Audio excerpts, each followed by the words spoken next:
علی میں تو کہتی ہوں کہ شاید زندگی میں سوچا ہی نہیں تھا، یہ بھی نہیں پتا تھا ملٹری کرتی کیا ہے. ملٹری تو بہت عرصے سے یہ فوج یہی کر رہی تھی، ہمارا کبھی واسطہ نہیں پڑا. اور میں ہمیشہ سوچتی تھی فوج اتنی بری ہو نہیں سکتی، لیکن جو انہوں نے ملٹری پرزنرز کے ساتھ کیا ہے وہ ایک الگ کہانی ہے. میں ہمیشہ سوچتی تھی کہ پولیس بہت خراب ہے پاکستان کی، پولیس ظلم کرتی ہے لوگوں پہ. اور جب حسان کہتا تھا نا کہ ایک دفعہ ہم کوٹ لکھپت چلے جائیں تو میں اسے کہتی تھی پولیس بہت خراب ہے کہ وہاں بڑا تنگ کریں گے. لیکن اس کا الٹ ہوا، وہاں پہ تو وہ بات ہی نہیں کر سکتے تھے کیونکہ ISI کا لڑکا بیٹھا ہوتا تھا. اور نکلے اور انہوں نے بتایا کہ ہر ہفتے ہر پرزنر وہ فون آتا تھا وہاں سے جہاں پہ یہ تھے گیرزن میں کہ جی 10 کلو حسان دہی مانگ رہے. اور یہ وہ منگاتا تھا روزمیری آئل بالوں کے لیے، اب وہ بڑا مہنگا آتا تھا.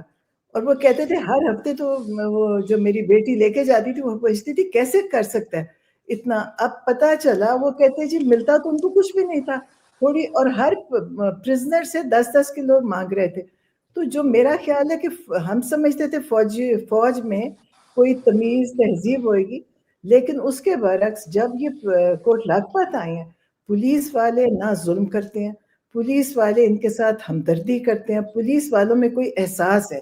لیکن جو یہ فوجی ہے اور خاص طور پہ جو ملٹری انٹیلیجنس والے ہیں یہ بہت ظالم لوگ ہیں. ابھی تو یہ دیکھیں باتیں کہانیاں نکلیں گی.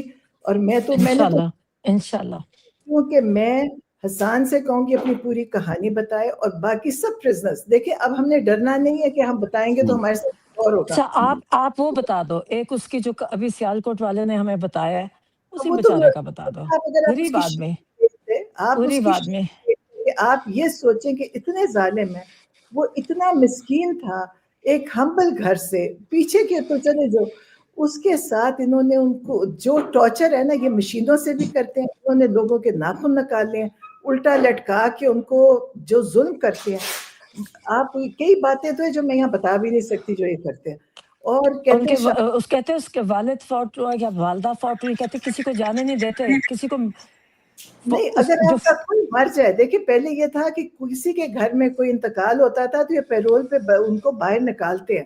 یہاں پہ آپ کا بچہ مر جائے، ایک پرزنر کی بیوی مر گئی اس کو نہیں جانے دیا، اور اسی طرح کسی کی ماں مری ہے اس کو نہیں جانے دیا. انہوں نے حد کر دی. اور آپ نے یاد ہے آپ کو گجرانوالہ میں وہ بیچارہ ہتکڑی میں اس کی ڈیڈ باڈی گھر لے کر آئے، ان کو ملاقات نہیں کرنے دی، اور جب وہ مر گیا تو اس کو ہتکڑیوں کے ساتھ لے. یہ بہت ظالم ہے. آپ سوچیں ان کی یہ نہیں ہوگا کہ یہ چیز جو انہوں نے کر دیا یہ تو ہوگا کہ نہیں، یہ جو ہو گئے ان کا حساب ہوگا. میں جیسے کہتی ہوں میں اپنے بیٹے کے لیے جو بھی عدالت ہے اس میں جاؤں گی کہ میرے بیٹے کے ساتھ یہ ظلم ہوا کیا، اور اسی طرح سب کو کہوں گی سب جائیں. اور اچھا ایک بس سوال ہے، آپ حسان کی بات ہوئی، ایک ہے بات پرانی ہے تھوڑی سی لیکن میں چاہتا ہوں تھوڑا سا آپ بتا دیں کہ کس بات پر ہوا کہ حسان نے کہا کہ رحم نہیں چاہیے، انصاف چاہیے. انہوں نے کچھ آفر کیا تھا یا کچھ ایسا تھا کیا ایگزیکٹلی؟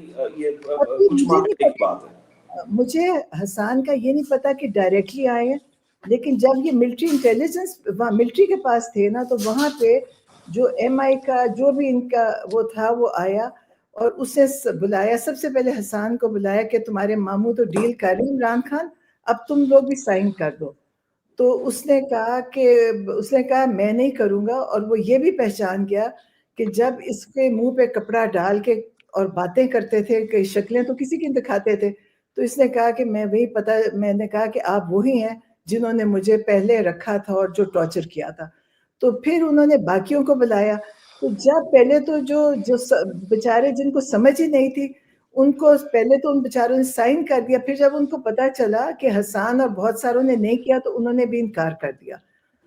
جبکہ عمران خان نے کہا تھا، عمران خان نے کہا ایک دفعہ مجھے کہتے آپ ان سے کہیں جو یہ بیچارے مسکین بچے ہیں کہ آپ سائن کر کے نکل جائیں. لیکن ان کی دیکھیں زیادتی، دیکھیں انہوں نے بہت ساروں سے سائن بھی کروا لیا لیکن ان کو چھوڑا نہیں ہے. اور آپ ان لوگوں کو کبھی دیکھیں گے کہ وہ کون لوگ ہیں جن کے اوپر یہ ظلم کر رہے ہیں، جن پہ زیادتی کر رہے ہیں، کہ ان بچاروں کی میں تو ان سے شرم آتی ہے کہ وہ بچاروں کو نہ انہوں نے وزیر بننا ہے نہ مشیر بننا ہے، نہ انہوں نے الیکشن لڑنا ہے، لیکن پھر بھی وہ جب کبھی مجھے دیکھتے ہیں کہتے ہیں عمران خان سے کہیں ہم کھڑے ہیں، تو مجھے تکلیف ہوتی ہے کہ کیا کھڑے ہیں بیچارے. دیکھیں گھروں کے مسائل ہیں, گھر والے آ کے شکایتیں کرتے ہیں, پریشان ہوتے ہیں, لیکن یہ کون لوگ ہیں جو ابھی بھی کہتے ہیں کہ نہیں جی ہمیں فرق نہیں پڑتا, ہم عمران خان کے لیے کھڑے ہیں. تو یہ میرا خیال ہے اللہ نے ان لوگوں کے دل میں سوری جبران آپ بات کریں. نہیں ان کو کمپلیٹ کریں پلیز. اور دیکھیں نا یہ اللہ نے ان کے دلوں میں طاقت دی ہوئی ہے. جتنے لوگ ہیں, میں حسان آپ کو پتا ہے کہ مجھے یقین بھی نہیں آتا تھا کہ میں کہتی تھی حسان میں تو دعا کرتی تھی تم قرآن پڑھو, کہ تم بھول گئے ہوگے بچپن میں پڑھا. میں نے کہا مجھے یہ نہیں پتا تھا کہ میرے سے بھی زیادہ جو میں اپنی طرف سمجھتی تھی میں کچھ پڑھ رہی ہوں, جب میں جاتی ہوں تو وہ مجھے کہتا ہے کہ اب میں نے وہ صورت یاد کر لیا, اب یہ کر لیا. اور پھر اپنی وہ جو بہنیں بھانجے جاتی ہیں ان کو کہتا ہے غیبت چگلی نہ کرنا. تو اب وہ اس لیول پہ آگے, کیونکہ میں سوچتی ہوں کہ دیکھیں میں نے تو دعا کی تھی, مجھے نہیں پتا تھا تم یہاں تک کر سکو گے. یہ اللہ کرنے والا ہے, بڑا فائدہ ہے. جو بھی اندر ہے ان کو ایک طرح سے تربیت, ٹریننگ سب کچھ ہو رہی ہے. اور کسی کی قربانی ضائع نہیں جائے گی انشاءاللہ. کسی کی قربانی ضائع نہیں جائے گی. میں ایک اور کہاں سے وہ بیک گراؤنڈ سانگ وغیرہ پہ بنا رہے ہوتے ہیں, تو ایک تو مجھے بڑی اچھی لگی جب میں نے دیکھی, اور یہ جو ہیں پی ٹی آئی سائنٹسٹ ان کا نام ہے وہ لکھا ہوا ہے, میں چاہتا ہوں آپ بھی دیکھیں. اس میں ایک ہوپ ہے, جو ایک گانا ہے کہ گھر کب آؤ گے, تو مجھے لگتا ہے وہ ضرور آئیں گے اور آئیں گے ویلکم کریں گے. Of course, inshallah. Of course. صحیح. انشاءاللہ.